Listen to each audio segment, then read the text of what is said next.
السلام علیکم ورحمۃ اللہ وبرکاتہ۔ الحمدللہ نحمدہ ونستعینہ ونستغفرہ ونؤمن بہ ونتوکل علیہ ونعوذ باللہ من شرور انفسنا ومن سیئات اعمالنا من يهده الله فلا مضل له ومن يضلله فلا هادي له فأعوذ بالله من الشيطان الرجيم بسم الله الرحمن الرحيم ولا تقربوا الزنا إنه كان فاحشة وساء سبيلا وقال الله تبارك وتعالى وَلَنُذِيقَنَّهُم مِّنَ الْعَذَابِ الْأَدْنَىٰ دُونَ الْعَذَابِ الْأَكْبَرِ وقال النبي صلى الله عليه وسلم المسلم من سلم المسلمون من لسانه ويده آمنت بالله صدق الله مولانا العظيم وصدق رسوله النبي الكريم وَنَحْنُ عَلَىٰ ذَلِكَ لَمِنَ الشَّاهِدِينَ وَالشَّاكِرِينَ وَالْحَمْدُ لِلَّهِ رَبِّ الْعَالَمِينَ۔ تمام حضرات ادب سے ایک مرتبہ درود شریف پڑھ لیجئے۔ اللہم صلی علی محمد وعلی آل محمد کما صلیت علی ابراہیم وعلی آل ابراہیم انک حمید مجید۔ اللہم بارک علی محمد وعلی آل محمد کما بارکت علی ابراہیم وعلی آل ابراہیم انک حمید مجید۔ میرے محترم بزرگوں اور دوستو، ایک مرتبہ اللہ کے نبی حضرت محمد صلی اللہ علیہ وسلم اپنے حجرے میں تشریف فرما تھے کہ اچانک حضرت علی رضی اللہ تعالی عنہ اور حضرت فاطمہ رضی اللہ تعالی عنہ، جو کہ آپ صلی اللہ علیہ وسلم کی بیٹی اور داماد ہیں، وہ تشریف لاتے ہیں۔ آپ صلی اللہ علیہ وسلم ان لوگ سے بات کرتے کرتے اچانک رونے لگتے ہیں، زار و قطار رونے لگتے ہیں، ہچکیاں لے کر رونے لگتے ہیں۔ حضرت فاطمہ رضی اللہ تعالی عنہ نے عرض کیا کہ اللہ کے رسول صلی اللہ علیہ وسلم آپ کیوں رو رہے ہیں؟ کیا وجہ ہے؟ ابو جان سے حضرت فاطمہ نے پوچھا آپ کیوں رو رہے ہیں، کیا وجہ ہے؟ اللہ کے نبی حضرت محمد صلی اللہ علیہ وسلم نے ارشاد فرمایا کہ جب میں معراج میں گیا تھا تو مجھے جنت اور جہنم کا معائنہ کرایا گیا۔ میں نے جنت کو بھی دیکھا اور جہنم کو بھی دیکھا، اور پھر اس کے بعد میں نے عورتوں کو کثیر تعداد میں جہنم میں پایا، کثیر تعداد میں۔ حضرت فاطمہ رضی اللہ تعالی عنہ نے عرض کیا کہ ابو جان کیا وجہ ہے کہ کثیر تعداد میں عورتیں جہنم میں ہیں؟ اللہ کے نبی صلی اللہ علیہ وسلم نے ارشاد فرمایا کہ بہت ساری عورتیں کو میں نے دیکھا کہ وہ بال کے بل لٹکی ہوئی ہے۔ کس کے بل؟ جہنم میں وہ بال کے بل لٹکی ہوئی ہے۔ یہ بال کتنا نازک ہے آپ کو معلوم ہے؟ اگر کوئی آدمی کسی کا بال پکڑتا ہے کتنی تکلیف محسوس ہوتی ہے، چیخنے لگتا ہے یا چیخنے لگتی ہے۔ اب سوچے کہ عورتیں بال کے بل لٹکی ہوئی ہے جہنم میں، اور طرح طرح کے عذاب الگ ہو رہے ہیں۔ حضرت فاطمہ رضی اللہ تعالی عنہ نے عرض کیا کہ اللہ کے رسول صلی اللہ علیہ وسلم، جہنم کا عذاب کیا کافی نہیں تھا کہ اوپر سے عورتوں کو بال کے بل لٹکا دیا گیا؟ اللہ کے نبی صلی اللہ علیہ وسلم نے ارشاد فرمایا کہ ہماری ماؤں اور بہنوں کو بال کے بل اس لیے لٹکایا گیا کہ وہ بال کھلا کر کے غیر مردوں کے لیے نکلتی تھی۔ اس کے لیے غیر مردوں کے لیے۔ یاد رکھے، دنیا کے اندر سب سے ہمدرد اور خیر خواہ اور امت کا درد رکھنے والے اگر کوئی ہے تو اللہ کے نبی صلی اللہ علیہ وسلم۔ ہر چیز میں حکمت ہے، ایسا نہیں ہے کہ اس میں عورتوں کا مقام و مرتبہ کم ہو رہا کہ ان کو پردہ کا حکم دیا گیا، نہیں۔ آپ پردے کے ساتھ گھومے جائیں، شوہر کے ساتھ جائے، غیر مردوں کے ساتھ نہیں، پردے کے ساتھ۔ تعلیم حاصل کرنے کے لیے منع شریعت نے نہیں کی، لیکن اس کے حدود ہے کہ آپ پردے کے ساتھ جائیں۔ اگر ہمارے اپنے اسلامک اسکول ہے، کالج ہے، بہت اچھی بات، وہاں تعلیم حاصل کرائیں، یا کہیں آپ کرا رہے ہیں دوسری جگہ تو ان کا ایک طریقہ ہے، اس طریقے سے شریعت کے دائرے میں رہ کر علم حاصل کروانے کا ہے۔ شریعت نے یہ نہیں کہی، کبھی اجازت دی ہے کہ آپ علم حاصل نہ کریں، پڑھے، جتنا پڑھنا ہے آپ کو پڑھے، اعلیٰ ڈگریاں حاصل کرے، لیکن قرآن و احادیث کو پیچھے رکھ کر نہیں۔ اللہ کے نبی صلی اللہ علیہ وسلم کے طریقے کو چھوڑ کر علم حاصل کریں گے کوئی فائدہ نہیں ہوگا، دنیا میں بھی رسوائی، آخرت میں بھی رسوائی۔ تو اللہ کے نبی صلی اللہ علیہ وسلم ہمدرد خیر خواہ ہیں، عورتوں کی بھی، بہنوں کے بھی۔ آپ سوچیں، کسی مذہب میں ہے کہ مرد کو اگر جائیداد میں حصہ دیا جا رہا ہے تو عورتوں کا بھی حصہ، اگرچہ مرد کا زیادہ ہے، مرد کے مقابلے میں عورتوں کو کم دینے کا، لیکن شریعت، اسلام، یہ قرآن و احادیث کے مطالعہ سے یہ پتہ چلتا ہے کہ عورتوں کا بھی حصہ، اور کسی مذہب میں ہے نہیں۔ اللہ کے نبی صلی اللہ علیہ وسلم نے آج سے 1450 برس پہلے یہ فرمایا کہ جس کے گھر میں 2 بیٹیاں ہو اس کو جنت کی بشارت۔ بتائے کیا عورتوں کے لیے اللہ کے نبی کیا یہ پسند کریں گے کہ ان کو تکلیف ہو؟ کیا ان کا مقام و مرتبہ نہیں ہے؟ اللہ کے نبی صلی اللہ علیہ وسلم نے تو یہ ارشاد فرمایا ہماری ماں و بہنوں کے لیے کہ تم صرف گھر میں رہ کر 4 کام کر لو، جنت کے سارے دروازے تمہارے لیے کھول دیے جائیں گے۔ 4 کام صرف کر لو، جنت کے سارے دروازے تمہارے لیے کھول دیے جائیں گے۔ نمبر 1، نماز کا اہتمام عورتوں کے لیے، ان کے لیے یہ نہیں کہا گیا کہ تم کو مسجد میں جا کر ہی پڑھنا ضروری ہے، گھر میں پڑھے۔ اسی طریقے سے رمضان المبارک کے روزہ رکھنا، اس میں بھی مجبوریاں بیچ میں آ گئی، چلو بھائی نماز چھوڑ دینے کا، وہ الگ مسائل ہے، مجبوری میں چھوڑنے کا حکم ہے۔ رمضان کا روزہ آیا، اس میں بھی اگر رمضان میں مہینہ میں عورتیں جو ہے وہ ناپاک ہوتی، اس میں روزہ رکھنا منع ہو جاتا ہے بعد میں، لیکن رمضان کا روزہ قضا کرنے کا، نماز کی قضا نہیں ہے، لیکن رمضان کے روزے اگر چھوٹ جائے اس حالت میں تو بعد میں قضا کرنے کا ہے۔ اسی طریقے سے تیسرا یہ حکم ہے کہ اپنے شوہر کی خدمت کرے، اپنے شوہر کی اطاعت کرے، اپنے شوہر کی بات ماننے کا۔ اور چوتھی چیز اللہ کے نبی صلی اللہ علیہ وسلم نے یہ حکم فرمایا کہ اپنی عزت کی حفاظت کرے، اپنی عزت کی حفاظت کرے۔ یہ کام کر لے، جنت کے سارے دروازے کھل جائیں گے۔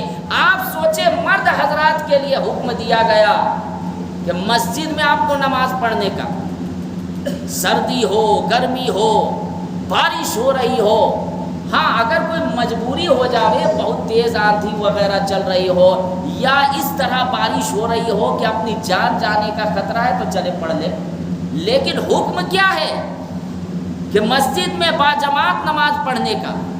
اسی طریقے سے ہمیں حکم ہے کہ آپ جنازے کی نماز میں جائیں، کفن دفن میں شریک ہو، لیکن عورتوں کے لیے اتنا آسان ہے کہ آپ گھر میں بیٹھے بیٹھے یہ 4 کام کر لیجئے، جنت کے سارے دروازے کھل جائیں گے۔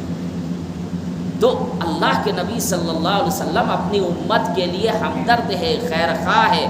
ہماری ماں و بہنوں کو یہ نہیں سوچنا چاہیے کہ نہیں اسلام ہمیں بندش میں رکھنا چاہتا ہے، ہمیں قید میں رکھنا، یہ سوچ غلط ہے، یہ سوچ ہی غلط ہے۔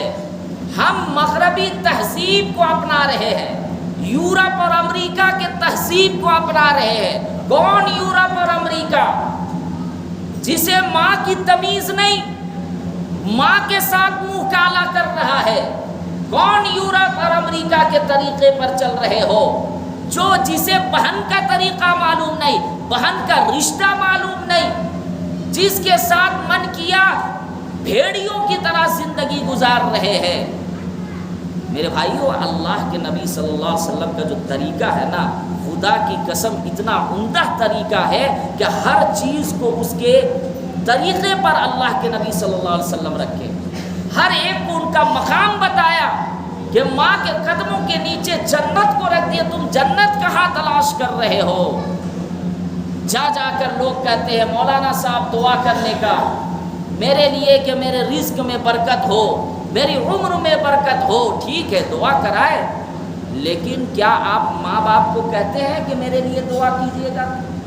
ماں باپ سے آپ محبت سے بیٹھتے ہیں؟ نہیں بیٹھتے۔ ماں باپ کو دعا کے لیے نہیں کہتے۔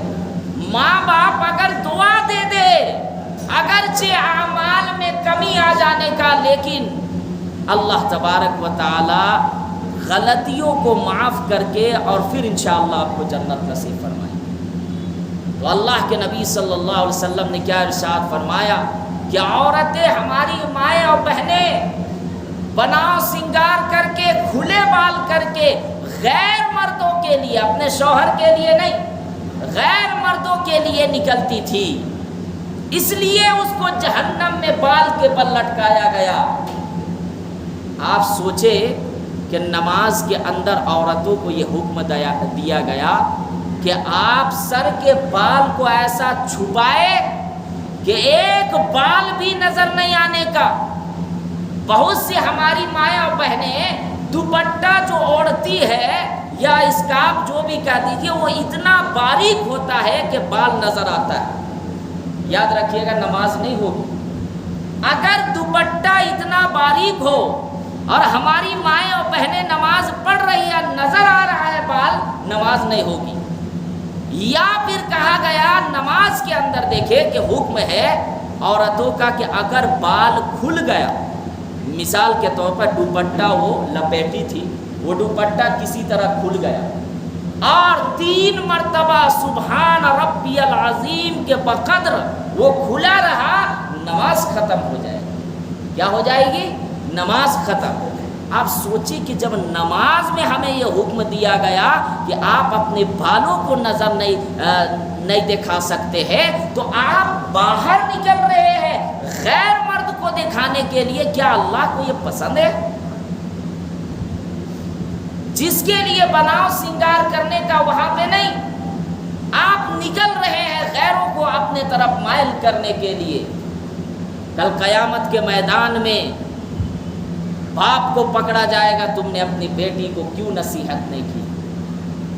تمہاری نظروں کے سامنے تمہاری بیٹی باریک لباس پہن کر، چست لباس پہن کر، چھوٹے چھوٹے لباس پہن کر جا رہی تھی، تم نے کبھی توفیق نہیں ہوئی کہ آپ انہیں کہے کہ بیٹی نکلے، شادی میں جائے، پارٹی میں جائے، گھومنے کے لیے جائے، شریعت منع نہیں کرتی، لیکن اس کا ایک حدود ہے۔ آپ باریک لباس پہن کر مت جائیے، آپ پیار سے سمجھائیے، محبت سے سمجھائیے۔ آج افسوس یہ ہے کہ ہم ہیرو اور ہیروئن کے چکر میں برباد ہو گئے، سیریل کو دیکھ دیکھ کر، نئی چیزوں کو دیکھ دیکھ کر ہماری مائیں اور بہنیں بھی اس طرح کے کپڑے پہن رہی ہے۔ یاد رکھے وہ آپ اگر جہنم میں جائیں گے آپ کو گھسیٹ کر لے کر وہ بھی جہنم میں لے جائیں گے۔ ہمیں اما عائشہ رضی اللہ تعالی عنہ کی زندگی کو اپنانا ہے، حضرت فاطمہ رضی اللہ تعالی عنہ کی سیرت کو اپنانا ہے، حضرت آسیہ رضی اللہ تعالی عنہ کی قربانیوں کو اپنانا ہے، حضرت مریم علیہ السلام کے پاک دامنی کو اپنانا ہے، صحابیات کے طریقے کو اپنائیں۔ خدا کی قسم دنیا میں بھی آپ کو عزت ملیں گی اور آخرت میں بھی آپ کو عزت ملیں گی، اور عزت کے ساتھ ساتھ آپ جنت میں داخل ہوں گے۔ تو آپ سوچیں یہ بال دکھا کر جانا کتنا بڑا گناہ ہے کہ جہنم میں بال کے بل لٹکایا جائے گا۔ اور پھر اللہ کے نبی صلی اللہ علیہ وسلم نے ارشاد فرمایا کہ میں نے پھر دوسری قسم کی عورتوں کو دیکھا، بہت سی عورتوں کو، کہ وہ زبان کے بل لٹکی ہوئی ہے۔ زبان یہ کتنی نازک چیز ہے، اگر زبان تھوڑی سی کٹ جائے یا زبان میں پھنسی نکل جائے، کھانے میں کتنی تکلیف ہوتی ہے، درد کتنا ہوتا ہے، تکلیف کتنی ہوتی ہے۔ اب سوچیں کہ زبان کے بل جہنم میں لٹکا دیا جائے اور اس کے بعد کہا گیا کہ اس کے آگے اور پیچھے سے آگ ہی آگ نکلیں گی۔ حضرت فاطمہ رضی اللہ تعالیٰ عنہ ڈر جاتی ہے، کانپنے لگتی ہے کہ ابو جان کیا جہنم کا عذاب، یہ تو اتنا سخت عذاب، اور اس کے بعد الگ سے یہ کہ عورتوں کو، ہماری بہنوں کو زبان کے بل لٹکایا جائے گا اور آگے اور پیچھے سے آگ ہی آگ نکلیں گی۔ یہ کس وجہ سے؟ یہ اس وجہ سے کہ وہ اپنے شوہروں کی ناشکری کریں گے اور زبان کے ذریعے سے عورتیں لام تان کرے گی، اپنے شوہروں کو ستائیں گی۔ بہت سی عورتیں ایسی ہیں کہ بیچارے اگر غریب ہے شوہر، ان کی حیثیت اگر 10-15 ہزار روپیہ بیچارہ کما رہا ہے، عورتیں تانا دے دے کر ڈپریشن میں کر دیتی ہے کہ آپ ہمارے لیے کیوں نہیں 5,000 کا سوٹ لاتے ہیں۔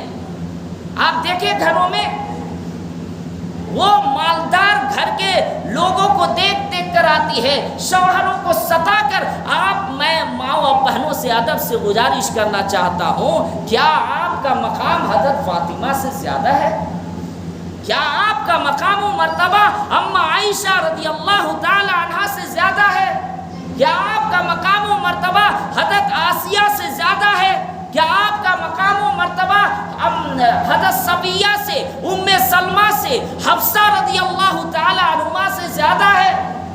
ان کے پیر کے دھول کے برابر بھی نہیں ہے۔ شوہر اگر غریب ہے، ان کی حیثیت اگر 1,000 روپیہ کے سوٹ پہنانے کا ہے، آپ اس کو پریشان نہ کریں، ناشکری نہ کریں۔ بہت سارے شوہر کے طرف سے بھی ظلم ہوتا ہے، یہ بھی غلط ہے، شوہروں کو بھی ظلم کرنے کا حکم نہیں۔ بہت سے شوہر یہ سمجھتے ہیں میں نے نکاح کر کے لایا تو وہ ہماری نوکرانی ہو گئی، نہیں، وہ آپ کی نوکرانی نہیں ہے، وہ آپ کی شہزادی ہے۔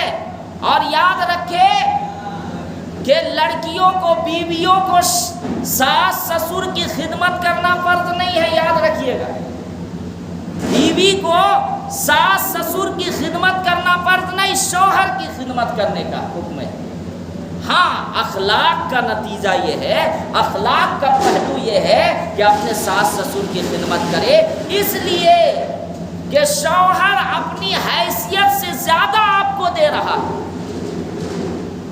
دھوپ میں، گرمی، سردی، ہر موسم میں وہ جا کر محنت کر کے آپ کو لا کر اپنی حیثیت سے زیادہ دے رہا ہے، تو ساس سسر کی خدمت بھی اخلاق کے نتیجے پہ کرنا ہے، ورنہ شرعی اعتبار سے اگر دیکھا جائے تو ساس سسر کی خدمت نہیں کرنے، آپ دباؤ نہیں ڈال سکتے۔ لیکن آج ہماری نیت کیا ہوتی ہے کہ ہم اس کو جو چاہے کرے، عورتوں کو اپنے پیر کی جوتی سمجھتے، یہ غلط ہے۔ عورتوں کو عزت دے، عورتوں کو مقام و مرتبہ بہت بلند ہے، عورتوں کو پیر کی جوتی سمجھنا غلط ہے۔ اللہ کے نبی صلی اللہ علیہ وسلم کی نسل مردوں سے آگے نہیں بڑھی، عورتوں سے۔ اس لیے عورتوں کو بھی ظلم نہیں کرنا۔ تو زبان کے بل اس لیے لٹکائی جائیں گی کہ وہ شوہروں کی ناشکری کریں گی، لعن طعن کرے گی۔ اور ایک مرتبہ حدیث کے اندر ہے کہ اللہ کے نبی صلی اللہ علیہ وسلم عیدگاہ نماز پڑھانے کے لیے تشریف لے جا رہے ہیں کہ عورتوں کو دیکھتے ہیں کہ کثیر تعداد میں بیٹھی ہوئی تھی نماز کے انتظار میں۔ اللہ کے نبی صلی اللہ علیہ وسلم نے ارشاد فرمایا کہ تم لوگ صدقہ کیا کرو، اس لیے کہ میں نے عورتوں کو کثیر تعداد میں دیکھا کہ وہ جہنم میں ہیں۔ ایک صحابیہ اٹھتی ہے اور عرض کرتی ہے کہ اللہ کے رسول صلی اللہ علیہ وسلم، عورتیں کیوں جہنم میں ہیں کثیر تعداد میں؟ تو اللہ کے نبی صلی اللہ علیہ وسلم نے فرمایا کہ دو بری عادتوں کی وجہ سے ایک تو اپنے شوہروں کی ناشکری، زبان درازی کرنا، ان سے بڑھ چڑھ کر بات کرنا، ایک کا 10 بات کا جواب دینا، تو اس وجہ سے، اور دوسری بری عادت یہ ہے کہ لعن طعن کرنے کی وجہ سے، طعنہ دینے کی وجہ سے۔ اس لیے تم لوگ صدقہ زیادہ نکالا کرو۔ اور یاد رکھیے گا ایک حدیث اور بھی ہے کہ اللہ کے نبی صلی اللہ علیہ وسلم کے پاس یہ شکایت پہنچتی ہے کہ ایک عورت ہے جو نماز کا پابند ہے، روزہ رکھتی ہے، تہجد گزار ہے، اعمال عبادات خوب کرتی ہے، لیکن اس کے اندر ایک بری عادت ہے کہ اپنی زبان سے وہ دوسروں کو تکلیف پہنچاتی ہے، رشتہ داروں کو تکلیف پہنچاتی ہے، پڑوسیوں کو تکلیف پہنچاتی ہے۔ اللہ کے نبی صلی اللہ علیہ وسلم نے ارشاد فرمایا کہ وہ جہنمی ہے، اس لیے کہ اگر اس کی زبان سے رشتہ دار کو تکلیف پہنچ رہی ہے، پڑوسیوں کو تکلیف پہنچ رہی ہے، ان کے گھر والوں کو تکلیف پہنچ رہی ہے، تو پھر ان کی عبادات اللہ کے بارگاہ میں قبول نہیں۔ اس لیے اپنی زبان کو، ایسا نہیں کہ صرف یہ عورتوں کے لیے حکم ہے، ہم لوگوں کے لیے بھی یہ حکم ہے، مردوں کو بھی یہ زبان جو ہے نا، اللہ کے نبی صلی اللہ علیہ وسلم نے کیا ارشاد فرمایا کہ 2 چیزوں کی تم گارنٹی دے دو، جنت کی ہم تمہیں بشارت دیتے ہیں، خوشخبری دیتے ہیں۔ ایک زبان کو غلط جگہ پر استعمال مت کرو، زبان سے گالیاں، بری گالیاں مت دو، زبان سے کسی کی غیبت مت کرو، زبان سے کسی کی چغلی مت کرو۔ آج دیکھیں کہ زبان یہ بہت اچھی چیز ہے، اگر استعمال آپ کریں، آپ قرآن کی تلاوت کیجیے، آپ زبان کے ذریعے سے دین کی باتیں کیجیے، آپ زبان کے ذریعے سے کسی کو بھلائی پہنچائیے، اخلاق دکھائیے، زبان کے ذریعے سے ذکر و اذکار کیجیے۔ لیکن آج زبان کے ذریعے سے غیبت، چغل خوری، یہ چغل خوری کا ایک واقعہ یاد آ گیا، یہ بہت بڑا گناہ ہے۔ گھروں کے اندر جو لڑائیاں ہوتی ہے یہ چغل خوری کی وجہ سے۔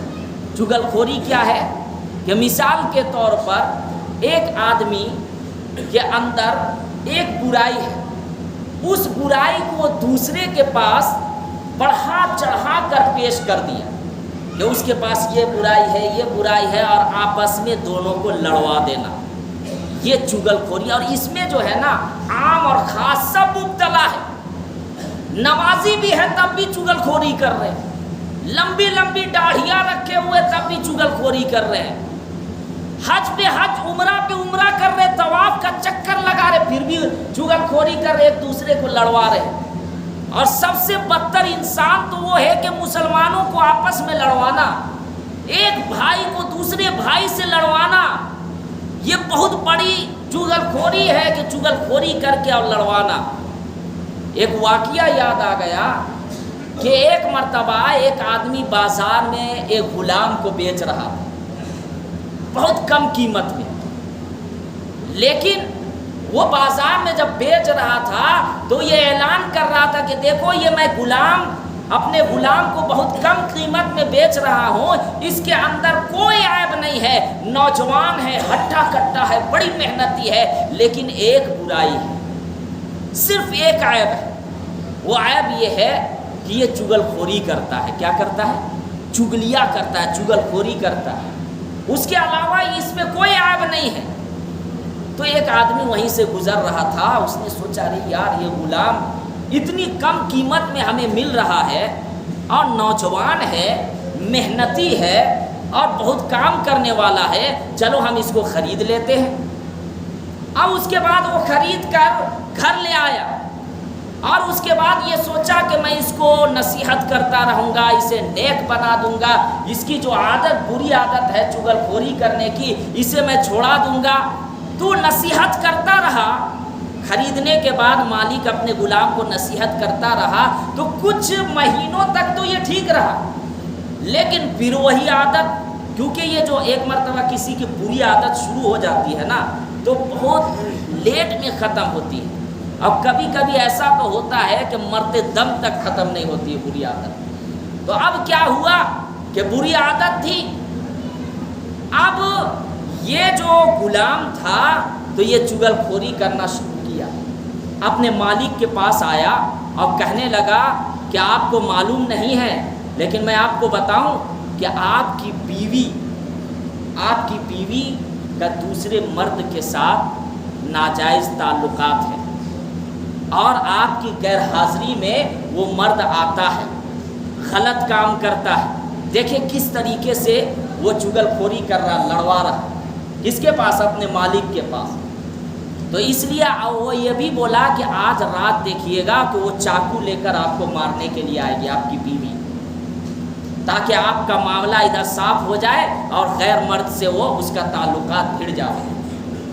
تو اب اس کے بعد پھر وہ بیوی کے پاس جاتا ہے وہی غلام اور کہتا ہے کہ آپ کو معلوم نہیں ہے آپ کا شوہر سے کوئی لڑکی ہے جو غیر لڑکی سے تعلقات ہے آپ کا شوہر سے، اور اس کے ساتھ وہ منہ کالا کرتا ہے اور بہت جلد آپ کو وہ طلاق دینے والا، وہ بہت جلد آپ کو طلاق دینے والا۔ اور اگر آپ کو یقین نہیں ہے تو آپ دیکھیے گا کہ رات میں آپ کے ساتھ وہ آپ کے ساتھ غلط سلوک کرے گا، ہو سکتا ہے مارنے والا بھی ہو آپ کا شوہر۔ اب کیا کیا کہ ادھر بیوی نہیں، وہ جو ہے وہ غلام یہ کہنے لگا کہ میرے پاس ایک جادو ہے، وہ جادو میں اس طرح کروں گا کہ آپ اپنے شوہر کی داڑھی 2-3 داڑھی کو کاٹ کر لائیے، میں ایسا جادو کروں گا کہ وہ آپ کا شوہر اس لڑکی سے تعلقات نہیں رکھے، غیر لڑکی سے، عورت سے۔ تو وہ بیوی کہتی ہے کہ یہ تو میرے بائیں ہاتھ کا کھیل ہے، میں ترنت لے لاؤں گی آج رات میں، جب شوہر سوئے گا تو میں لے لاؤں گی کاٹ کے۔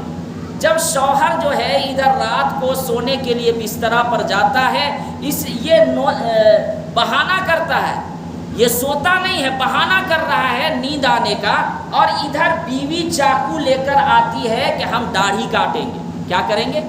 داڑھی، اور اس کے بعد جو ہے ہم اس کے پاس لے جائیں گے جادو ٹونا کر کے، اور اس کے بعد اس لڑکی سے جس سے تعلقات ہے اسے ہٹا دیں گے اپنے شوہر کو۔ اب جیسے ہی وہ آتی ہے داڑھی کاٹنے کے لیے تو یہ جو شوہر ہے یہ سمجھتا ہے کہ مجھے مارنے کے لیے یہ آ رہے ہیں۔ کیا کرنے کے لیے؟ مارنے کے لیے۔ جیسے ہی قریب چاقو کو کرتی ہے کہ فوراً وہ اٹھتا ہے، اسی چاقو کو چھینتا ہے اور اپنی بیوی کو قتل کر دیتا ہے۔ یہ چغل خوری کرنا سوچے کہ کتنا بڑا گناہ ہے اور کتنی فسادی چیز ہے اور کتنے لڑائی جھگڑے اور فسادات کرواتا ہے۔ اب یہ دیکھیے کہ چاقو اٹھا کر اپنی بیوی کو ذبح کر دیتا ہے۔ اب اس کے بعد بیوی کے جو خاندان والے رشتہ دار والے غصے میں آتے ہیں اور اس کے بعد اس کو بھی قتل کر دیتے ہیں، جو قتل کیا تھا اس کو بھی قتل کر دیتے ہیں۔ اب یہ بتائیے کہ یہ چغل خوری جو کر رہا تھا غلام، یہ بیوی کو بھی رہنے نہیں دیا زندہ، شوہر کو بھی رہنے نہیں دیا۔ تو یہ چغل خوری والی جن کی بھی عادت ہے، ہماری ہو یا آپ کی ہو، اس کو ختم کرنی چاہیے۔ یہ گھروں کو تباہ کر کے رکھ دیتا ہے، رشتہ داروں کو تباہ کر کے رکھ دیتا ہے۔ اس لیے اگر کسی کے اندر یہ عادت ہے اور آپ اگر نماز، قرآن، عبادات کر رہے ہیں تو اس کو یہ مت سوچئے گا کہ ہماری عبادات اللہ کے بارگاہ میں قبول ہو جانے کا، جب تک یہ بڑے گناہ ہم نہیں چھوڑیں گے۔ اللہ تعالیٰ سے دعا ہے کہ اللہ تعالیٰ ہم سب کو کہنے سننے سے زیادہ عمل کرنے کی توفیق عطا فرمائے۔ وآخر الدعوانا ان الحمد للہ رب العالمین۔ جو حضرات سنت نہیں پڑھے وہ سنت